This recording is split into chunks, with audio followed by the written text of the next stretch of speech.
Question 12. The graph shows the cost C, okay, so the cost of hiring a circular saw from branch tool hire for a number of days, B. Right, so what's the correct formula? Well, this C bit here is like my y-axis, except it's just C. And this dB here is like my x-axis. So, what I need to work out is how much does it cost for a day? How much does it cost each day I would hire it? Well, if I look at any of these ones here, let's take this one. It's going up from 24.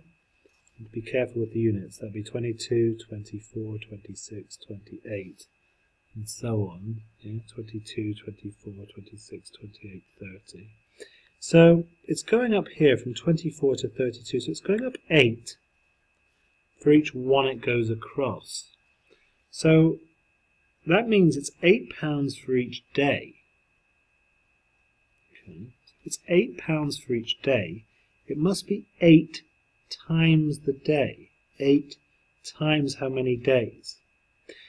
But then there's an initial cost. And my initial cost is like just the amount just for hiring the saw. And it's the cost there. If you just hire it for, let's say, a few minutes, just having hired it, you're going to pay a cost, and you're going to pay £16 just to hire it. Okay. So we've got a fixed cost of 16 plus £8 per day. So this is the correct one. So you can check that. We know that to hire it for one day it costs 24. So that's 8 times 1 plus 16, which is 24. Tick. We know that it doesn't work here, does it? This would come to 8 plus 8 times 1 is 8 plus 24 equals 32. That's not correct. One day we know it's 24. If it was this, 16 times the number of days, so that would be 16 plus 8, which is 24. So it looks like it could be this one, but if we tried the second one, we could easily see that it wasn't correct. So have a look at the second one. For 2 days, I know it costs £32.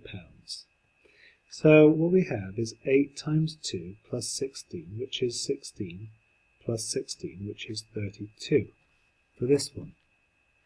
But for this one, it doesn't work. I've now got 16 times 2 plus 8, which is 32, plus 8, which is 40. And we know that's not right, because over 2 days it's 32. So for all those reasons, it's 8d plus 16. If you think about it as y equals mx plus c, okay, where y is like the cost, because that's on the y-axis, and x is like the number of days, because that's on the x-axis and that's on the y-axis. And we can see that my gradient here is 8. It's going up 8 for each one across. The scales confuse you, but it's going up 8 for each one across. So my gradient is 8, my y-intercept here is 16. Why doesn't it cost £0 for 0 days to hire the saw? There's just an initial cost. There's a set cost of £16 just for hiring the saw. For hiring the saw at all.